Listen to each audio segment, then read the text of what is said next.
everybody, my name is Alice and I'm an alcoholic addict. And while I was preparing for what I wanted to say tonight, a quote that one of my former mentors told me kept repeating over and over and over and over in my head and my heart. It's a quote from J.K. Rowling, as all of us should know, is the author of Harry Potter. Rock bottom became the firm foundation on which I rebuilt my life. Little did I know when he told me that at 18 years old how many freaking rock bottoms I was going to have, but okay. See, I was born in July of '95 in upstate New York. I was born to two parents who were madly in love with each other, who, when I was born, they were visiting my grandparents. And my father was an attorney, my mother was a paralegal, and they met working at the same law firm. My father was a man who did not cuss, did not drink, did not smoke, did not ever touch a drug.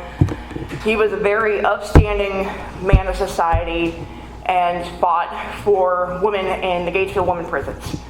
And my mother, on the other hand, well, she was a free spirit. She was a woman who did, prior to meeting my father, do drugs, drink alcohol, smoke the marijuana. And they were two completely different people, but they fell in love because of a mutual respect for each other that turned into a friendship, that turned into a beautiful love story. When I was just a couple months old, my father was diagnosed with stage 4 colon cancer. And when I was just barely 2 years old, my father passed away. I have no memories of my father, and my mother was only blessed to have not even 5 years with him. So growing up as a child, I searched like a woman in the desert looking so desperately for water about information about my father. When I was about 5 years old, my mother started dating a man, his name is Charlie, and Charlie ended up fathering my youngest sibling. And my youngest sibling and Charlie ended up bringing alcohol and drugs back into our household. And my mother, who was very depressed, who was a single mother of 2 children prior to meeting him in the state of Texas, where her nearest support was 1,800 miles away in Syracuse, New York, being my grandfather, my mom went through the ringer. And consequently, because of that, she dealt with chronic depression, anxiety, PTSD, and she has minor schizophrenia, and she's bipolar. So mental health is a very big issue in my family, and so is addiction and alcohol. My mother started using and drinking again, and my household turned violent. I do not remember my first 5 years of my life, but the first memories I do have are not good. When I was about 9 years old, and growing up in public school, we always joked, I'm Alice and I'm an alcoholic. Hi, Alice! And everybody would always be like, ha ha ha. Little did I know then how true I felt to the fact that I always knew I was destined for these rooms. I never felt right in my skin. I never felt right of who I was. I was too loud, I was too obnoxious, I was too tall, I was too fat, I was too smart, I was too much of a teacher's pet. I was the awkward kid in school who got bullied horrendously. And I was the awkward kid at home who was the butt of every joke in between my older brother and my youngest sibling and my mom. As I said, the household turned violent. It was abusive, and it was violent and abusive in every single way you could think of. Mentally, emotionally, spiritually, sexually. And it turned into a situation where I did not want to live. And matter of fact, before I turned 13, I had so many suicide attempts, it was not funny. I was self-harming from the age of 7 on, and I fought with that up until I really got heavy in my addiction and in my alcoholism. The only person who I felt in my life who actually cared about me up until probably I was about 15 years old was my grandfather. My grandfather was biologically not related to me. He adopted my mother back in the 1960s. And my grandfather was the closest thing to a father figure I've ever had to this day. And he would always, even in a household full of women who were not afraid to speak their mouths. And he was very quiet, very solemn, very, keep to himself man. He would always be like, back up off of her. We don't talk to our kids that way. Don't talk to her that way. And he would always sit there and he would protect me. And he would want me to blossom in my writing and in my acting and in everything that I wanted to be. And he sat there and he told me stories because he knew how much I was in love with history. And he would tell me about stories about the Dust Bowl, which he lived through, and the Great Depression, which he lived through. And show me pop culture that people who were born in 1995 would not otherwise know. And when I was about 13 years old, my grandfather, because he was older, came from a different time period. He had a lot of medical issues. And in between my childhood, I would always either be living with my mom and Katie or my grandparents in upstate New York. And I always knew when I was in my grandparents' house, I was safe, and I was home, and I was okay. And every time I was in Katie, it was complete opposite. It was hell. I didn't want to be alive. I didn't want to be here. I don't belong in this town. So when my grandfather was getting very sick, was constantly in the hospital, my mother made a decision that changed my life, and she moved my grandfather down. And he started living with us in our suburban home, and I took care of my grandfather for those last months. I held his hand while he cried when he was in pain. I cleaned his colonoscopy bags. I fed him when both my siblings were like, why are you doing that? That smells. And I'm like, this is my grandfather. This is the man who has raised me, and I have utmost respect for him. And in the year 2009, on January 10th, 2009, my sister's father passed from untreated alcoholism and untreated diabetes. And less than 6 months later, my grandfather passed away. And it was a very turbulent time in the household. By this time, my mom was dating another man, and she was with him for years and years and years. And he, like I said, he hyped up the abuse that happened in the household. He turned very violent towards me, very abusive towards me, very abusive towards my brother, and brought in a whole lot of alcohol and drugs into the house, and my mother could not stop. So when Charlie and Clarence passed away, my self-harm, my suicide attempts went straight, and I started drinking. Because if my mother would choose this man over me, why the hell would she choose alcohol and this man over me? What am I not good enough for? And so I was about 13, 14 years old and I started drinking, and it got to the point where the people in the church found out, and the people in the church already hated my mom. I'm just going to say it. My mother was not your typical churchgoer, and I got really close to the kids in my youth group, and I got really close to my youth directors because I believed that there had to be a higher power out there, because my life cannot just be all of this pain and sorrow and this hurt. There had to be something good out there, because you guys are all alive. Why the hell am I alive? My life sucks. There's got to be a better life out there. And during this time, CPS was calling my mom multiple times. And I will never forget being called into the nurses, into the counseling office, and being sat down by the CPS worker, and the CPS worker telling me that there was nothing they could do for me, that I am too old, I'm a very sarcastic person, so I asked them in pain and in sarcasm, I said, so what if my mom tries to kill me? And they said, well, self-defense. And I lost faith in so many things, but the one thing I didn't lose faith in was my higher power. So I kept on going to church. And there was one certain incident that happened when I was 15 years old, and I was straightening my hair with a curling iron, go figure. And my mom comes in and she got pissed off over something so small that my brother did, but he said that I did it. And so normally, because my mom believed that I was never truthful to her, it had to be me. And so she started screaming at me, and she grabbed the hot curling iron and she started beating me with it.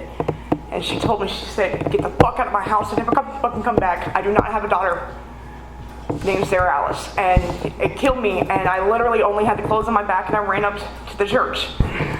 And the church was probably about a mile away from the house where I lived, not even. And I ran up there, and I sat there in the prayer garden, and I remember the first time I ever prayed these words, and I prayed them a lot in my life and a lot of my story. You're going to hear these words again. Dear God, make me a bird so I can fly far, far away. And at the time, the youth directors who were my youth directors came out. They were a married couple, and Sean and Demi saw me, and they saw the burn marks, and they knew that CPS had not taken me away, and that they knew CPS would not do anything, because the abuse is geared towards me, and not my youngest sibling, and not my older brother. And they told me about a place in Waco called Methodist Children's Home. And the Methodist Children's Home is a group home for children who are fostered, people who are adopted. There are people from Africa, Ethiopian especially, kids who come out of TDCJ, kids who come out of Juvie, kids who, just the ones that didn't get a chance in life for whatever reason.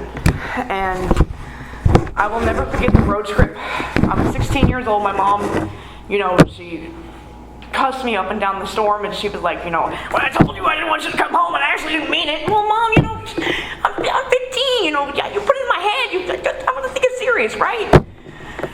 And so she drove me to Waco, and on the way to Waco, she told me something that I will never forget. When my father found out that he had cancer, he was in Waco. My mom drove all the way to Waco from Houston to tell my father he had cancer. And so Waco, from before I even moved to Waco, was cancer, death, destruction in my head. And I moved there when I was 16, just turned 16, and my youngest sibling came with me. And to this day, my youngest sibling has a resentment against me because of that. And I lived there. She ended up being bullied, essentially kind of the same thing I was dealing with, except minus the abuse at home. And she got into it with a little girl who will be playing a bigger part of my story later on. Her name is Elvia.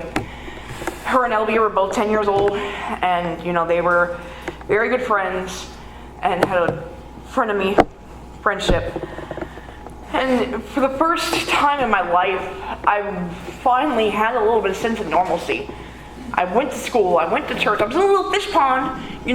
We see each other at church and we see each other at school, and we hang out at the gym and go play football or swim together. But at the same time, these kids aren't throwing stuff at me. These kids aren't, pushing me into lockers. I'm not getting pantsed in the middle of the freaking hallway. And, there's not the mean rumors that are being spread around me. And I actually was liked, and I actually had a friend group who actually cared. And I was more than blessed at the age of 17 years old, graduating from high school as valedictorian. And I'll never forget giving my valedictorian speech, and my mom was not in the room. My mom refused to sit there while I gave my speech. But so I graduated in 2013, and in 2013, I was good at two shoes. I smoked cigarettes, but that was about it. I stopped drinking, I stopped drugs. I thought that, I was cured. That maybe that was just like me acting out because of the situation I was in. And I started working, living an actual life. Met one of the greatest people I've ever met in this room today, who has been by my side through so much stuff. And for once in my life, I felt like I could actually be a productive adult. I could actually, have a future. And then the fall of 2014 came. And in the fall of 2014, on August 26, 2014, I got a phone call from a friend of mine, and she asked me if I ever knew Elvia, and I said, yes, I lived with her. That was like a little sister to me. And she told me Elvia hung herself with a belt, and she committed suicide. And that was rock bottom for me. And I remember crashing on my friend's porch, my beer bottle breaking on his front porch, the glass going everywhere, and me screaming out, why, God, why? She was 13. She wasn't even 13 yet. She was still 12. And not even 2 months later, the man who I was head over heels in love with at Methodist Home, who I wound up dating in the year 2013, he asked me to come see him, and I came and saw him, and James raped me. And I was not believed by almost all of our mutual friends. So this is all in the same 2-month period. And then, because of my mental health going downhill, my two best friends, dealing with their own life issues, didn't want to be around me, and I don't blame them. I was very selfish. I was very trying to kill myself again. And that's when Mr. Jonathan told me that rock bottom was the firm foundation on which I rebuilt my life. And at this point, I've already had so many rock bottoms. Little did I know, but just only at 19 that my life had just begun, and there was a lot more to go through. And so I left the independent living program that Methodist Home had. I did a little two-week stint at, let me back up. Forgot a major part of the story. During the fall of 2014, one thing did happen. I was forced to start going to Alcoholics Anonymous. And while I was in Alcoholics Anonymous, I met somebody. And I met somebody who I thought was going to change my whole life around. Good-looking man walking towards me in the middle of an AA meeting, what not? We're supposed to do that, right? And so I met him, and he just got out of prison, and he was kind of, the lost soul, and I was like the lost soul. We met, and, I was like, I'm working on me, but let me help work on you too, because that's the heart that I have. And we started dating. I wound up going to Houston to go to an adult and teen challenge for about 2 weeks, and I left that because I was like, fuck this, I'm not an alcoholic, I don't have any issue with that addiction, I just needed some place to go, and I found some place else to go. And one thing led to another, and I wound up going to Gary Job Corps in San Marcos. And during that time, the man that I met at AA and I stopped talking. Well, I graduated San Marcos. I graduated Job Corps with my office administration and with credits towards my medical billing and coding. And even though neither of those were my final career goals, they were something that would help me towards where I wanted to be, because I dropped out of college. Because of my mental health. And so I came back to Waco, and I was crashing on my best friend's floor in her 2-bedroom apartment when her and her husband and her mom were living in this apartment with a little tiny little baby crawling around. And it was just not good, man. They needed their space. I didn't have any space. I was always in the way, and it was just a situation that was not good. Well, during this time, William, who was the man I met at AA, messaged me and told me that his stepfather had just recently passed. And that his mother, who was in her 70s, needed somebody to help take care of her. And like I was like, okay, this is someplace where I can sleep, this is someplace I can stay, it's gonna be safe, I can help an old widow, and also have someplace for me. Well, guys, don't move in with your exes when you still care about them, I'm just saying. So, I moved in with him and his mother, and there was a lot of turmoil in this time surrounding his son's girlfriend. They were both in active use, and he started using too. Even though he was on parole, he started using as well, and I just did not get it. I could kind of understand alcohol, I kind of get that, but I didn't understand anything else. And I was like, you know what, I'm not going there. And my drinking rises during this time, and I start wondering why I'm not enough. I'm not enough for my mom, not enough for my family, I'm not enough for this, not enough for that. I'm not good enough for him, so what the hell's going on? And this is when my alcoholism led to my addiction. And I'll never forget when I first partaked, I remember it taking my soul. And I remember, first everything seemed great. We were working and we were doing this and we were working out late, and we got this whole 32-inch trailer full of fuel injectors and carburetors and electronic computer modules, and we're making bank, and we got a 5-digit bank account, and life is just great. Alice got a good job, man, and no degree from college. And then the drinking and the using continued, and it kept on going and going and going. And anybody who knows me knows that I do have a very soft soul. I'm not one to completely act out of anger. I try to be rational, and I try to, think things through, because I've never wanted to be the monster that my mother was towards me and the men that she was with was towards me. And during this time, I started getting very angry. There was a situation where I got so pissed off at him that I took the window pane off the door and I hit him against his back. During this time, I isolated myself away from my best friend in the whole world and her beautiful, beautiful child, because I did not want to be around that, because she was the exact definition of purity. And I was just covered in sin. And I stopped talking to her, and I made excuses why I didn't want to come over. I made excuses why I didn't want to go do anything with her or video chat with her for longer than a certain amount of time, because I had to drink or use, and I didn't want her to see it. Well, July of 2019, it was July 5th, turning into July 6th, we go into Belmead, and it's about midnight, and we're sitting there at a stoplight. There's a cop. Here's literally the truck. Here's an F-150, and there's a cop. Welcome to Belmead, motherfucking Texas, guys. And our license, insurance, registration, all of that was out, and we're riding dirty. And he had a blue warrant out for him, and he looked over at me and he said, "I'm going to jail. You need to hide what we have, and I need you to call blah blah to go and pick up the truck," because I couldn't drive because I don't know how to drive. And the cop pulls us over. The cop asks him to step out. There's a whole period of time where I'm panicking, and I don't think to myself, like, hey, I should probably hide this. I'm just like, alright, whatever. I don't know, like, I'm just like, my anxiety, and I'm overthinking. I'm messaging my best friend, and I'm like, I'm going to jail, and like, she didn't find out until like 2 days later, and she's like, I thought you meant he was going to jail, not you. And so I was arrested. I was arrested for felony possession under 1 gram.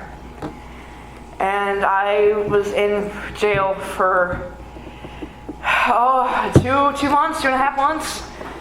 And there was a situation in jail where I knew I could not stay. I was not safe. And I remember calling William, and I told him, I said, look, man, you got to get me out of here. 1987, which is our code word for go. 1987, nope. And he was like, well, you know, you would have to ask my dad. I can't bond you out. My dad can't. Well, I begged and I pleaded, and I told this man, and I said, you know, I will do almost anything if you bomb me out. He said, anything? And I said, anything that was not morally incorrect or, you know, anything illegal. And because I was trying to do good. And he bonded me out. And little did I know I was safer in jail than I was in his house. The things that I dealt with in my childhood home had nothing to do with what I dealt with in his home.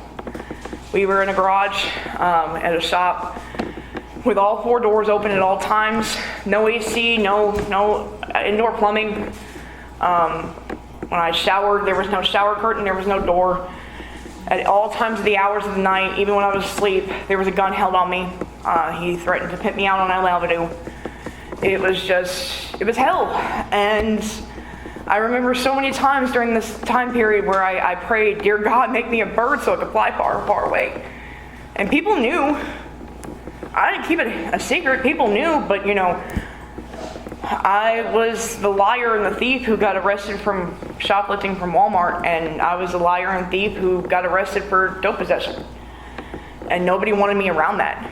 Like, they didn't want to be around me. You know, they had kids, they had lives, they had whatever, and I honestly don't blame them. And during this time period, I was in survival mode, and I was under that much pressure that I was like, you know what, I just got out of jail for, you know, my drinking and my using. Why the fuck not? Let's start using again. I wasn't planning on staying clean, I just wasn't planning on using and drinking. And it started back up, and there was a situation where Eldon found out that his 2 sons were talking to each other about what was really going on, and he kicked us out. Well, William, like I said, was on parole. And whenever you are on parole, there are times in where your parole officer needs to know where the hell you are. And when that does not happen, you are potentially at risk for parole to come pick you up. So our options were limited. And we wound up at the Budget Inn Motel on I-35 in Waco. Just so conveniently was right next to a Stepco gas station and a couple blocks from the guy who always sold to us. So we were in heaven, man. You know, we really weren't, but, you know, we thought we were good because we're safe, we're together, we're okay. we're going to get through this. We're going to, start making money again. We're going to get our own place again, and, life is going to be grand. And we were in that motel for a couple months, all through the holiday season and through the new year.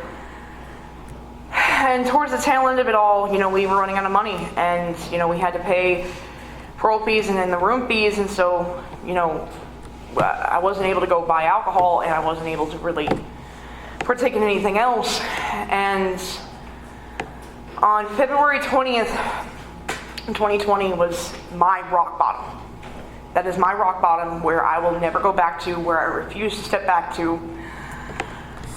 There's a little town outside of Waco called Spiegelville, which has a probation and parole office. And there was a situation that happened outside of the Luby's restaurant in Bellmead, Texas, where I had a knife pulled out in front of all these people. And his dad threatened to kill me in front of everybody. And William stepped in between us, and he said, "You're not going to do that. I'm not going to allow you to do that. This is where it ends here." And he said, "Well, I'm going to kill you." And he said, "Go for it. Do it. I'm not afraid of you." And so I went inside the Luby's because I was asking for a job, and I came back out, and I saw that the situation had escalated. And Eldon jumps in his truck, and he leaves. And William and I are standing there, and William goes, "Well, I guess I gotta fucking call my parole officer, because now we have nowhere to go." And the parole officer told him, "I need you to come back. I need you to come into the office today." So we ride over to the office, and he walks in, and something in my gut told me to step outside and walk around the building. So I did. And there he was in handcuffs, walking out of the building and into a cop car. And in that moment in my life, I've never felt so alone. I couldn't call anybody. My mom's 1,800 miles away. She don't give a fuck. My best friends don't want me around because I'm getting drugs and drinking. Nobody wanted Alice, and everybody was betting against Alice. That was the rock bottom on which I rebuilt my life on, because I knew that I could not go back. And during this time, I had a friend of mine. Her name is Emily. She's also from upstate New York. She was living in Rochester. And Emily is also in recovery. And Emily was my very first sponsor. And something in me told me that if Emily could stop drinking and stop using heroin for 6 years, that I could put down the bottle and I could put down the pipe. So I realized that using and drinking at the time was not for me. And I knew that at that point that I needed to work on finding myself shelter, finding myself someplace to go, finding myself, some new way of life, because this was not fucking working. That was where I stood at my turning point, and I turned my will and my way over to the care of my higher power, because I could not use the word God then. I had so much pain and hurt towards that one word. And I spent a night on the streets, coming down and coming out of a hangover, and I literally slipped on concrete. There was an attempted rape, and I knew that my life was not going anywhere fast. And so I was speaking to a friend of mine who had a roommate who is an alumni for Oxford House. And I was like, "Oh, that's great and all, but that's in Dallas, right? There's not one in Waco. We're Waco. We got the Baylor Bears. We got people know us for Tabor Koresh and that Chip and Joanne guy. So that's it, right? There's no recovery community here. What are you talking about?" And I moved into Oxford House New Road in Waco. And I was not ready. And I know I was not ready because I was not ready to give up the person who I was in all these situations with, because I very much believe that Ohana means family, and family means that nobody gets left behind or forgotten. And even though he was not serving me, he was my family, and I don't let go of people because I know what it's like to be left. I'm not one to leave, I'm the one to get left. And so I wouldn't let go, and the girls got scared because he was on parole and was scared that he was going to break in and murder everybody and steal everything because he was a felon and he had a parole charge, or he had a felony charge and he was on parole, so that makes sense.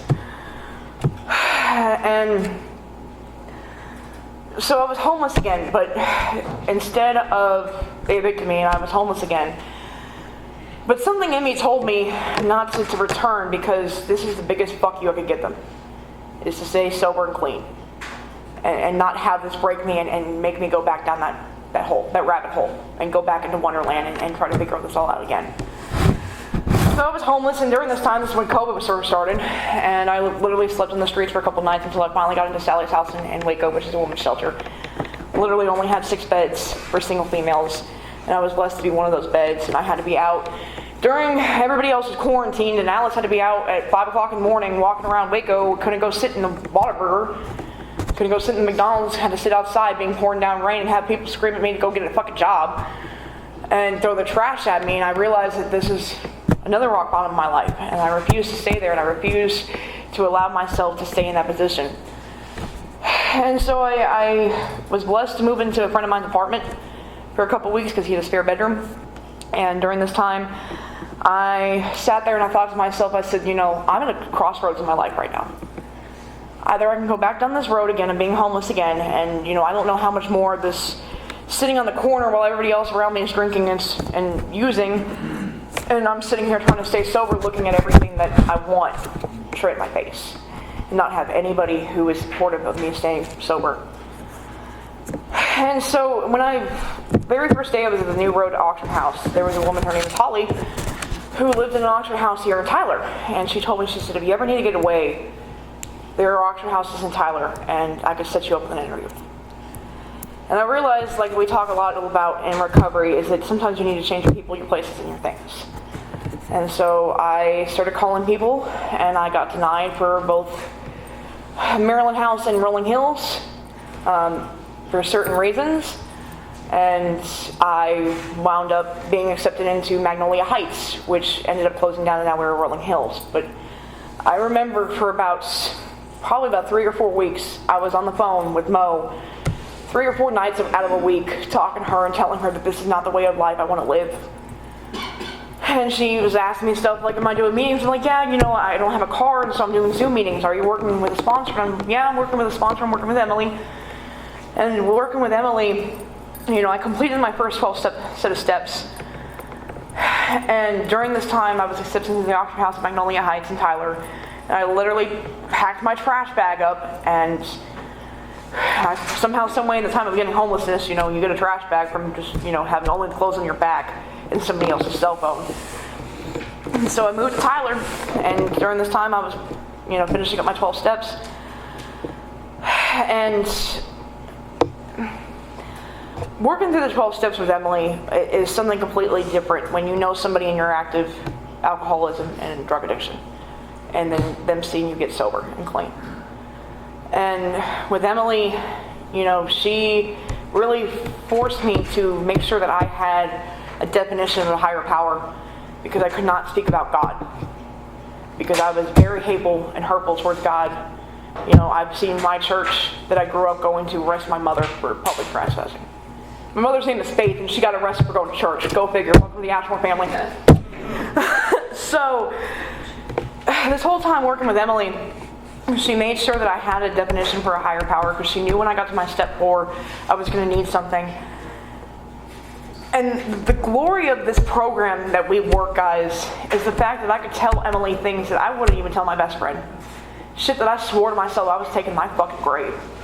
You could not get that out of my mouth, and that was a chain, and that was weighing me down into where I didn't feel like I was free from the burdens of addiction and alcoholism.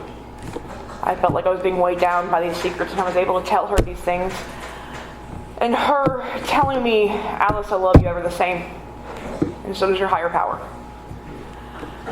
And when I was working my 8-step, I sat there and I told Emily, I was like, okay, I want to apologize to this person, I got to apologize to my best friend, I got to apologize to this person. And I get down the whole list, I'm like, here's the reasons why I need to apologize to these people. And at the very end, she looks at me and she said, Alice, you're missing somebody. I said, who the hell am I missing, man? I made sure, I did my step work thorough. And she said, Alice, you need to make an amends to your younger self, because you feel like you did a service to her. and that you owe her an amends because it is not your fault of everything that she had to go through. And I broke down crying, and I told her, I said, I feel like I failed her because the odds were always against me. The odds were always for me to be dead by 18 and to not have anything going in my life. And here I am now, 15 months sober and clean, and able to realize that I didn't hurt that little girl, that little girl didn't have the best shot in life. But as she grew up and as she went through everything that she went through, she fought like hell. And she was always a warrior and she was always a fighter. When in AA they read how it works, they state before we are even halfway through, we will find out that we have a new freedom and a new happiness. And for anybody who is new in these rooms, it's not bullshit. They're not paying me to stand up here and tell you my story. They're not paying me to tell you this. They're not just sitting here pretending like all life is good and life is grand, because in reality we're all going through our own struggles, and that's why we're here. The rooms of Alcoholics Anonymous are not a country club. I firmly believe they are the rooms of an emergency room. We're literally here with a defibrillator going, clear, and just keeping us alive. I just celebrated my year, and since I've hit my year, I feel like I've gone through more shit in the last 3 months than I have in the first 12 months of my sobriety. I am fighting a case and where I was looking at spending a year in jail, if not more. And my recovery has shown that I can actually get it to where it's a PTIP, which is Pretrial Intervention Program. And if I successfully complete this program, it will be expunged off my record to where I can start going back to school, to where I can become a teacher, because I've always wanted to have my own classroom and I've always wanted to be a high school history teacher or a college professor. During this year, I have lost 9 friends. And every single one of them, somehow, some way, I lost through the disease of addiction. And the only one who died with no alcohol or drugs in her system was Emily.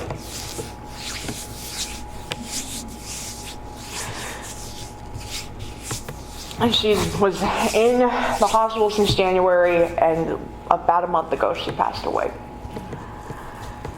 So every day I get up and I miss her like hell. I used to speak to her every single morning. I used to speak to her every single night. And I would do my daily check-ins with her. I would do my gratitude list with her. She was, even though I had my sponsor here in Tyler, I still had her as a sponsor, and I worked my program with her. And she encouraged me to live a better life. She encouraged me to follow my dreams and to keep on pushing every single day. And I firmly believe that if it wasn't for people like Emily and my best friend Cruz, who lives in Alabama, who fought with me every single day, I would not be standing in front of you. And during all this time too, in the last couple months, even though it's been hell and high water, I've been blessed that 4.5, 5 years ago, my best friend and we reached out to Don Renshaw and Wendy Sturba, who were my parents' best friends in college.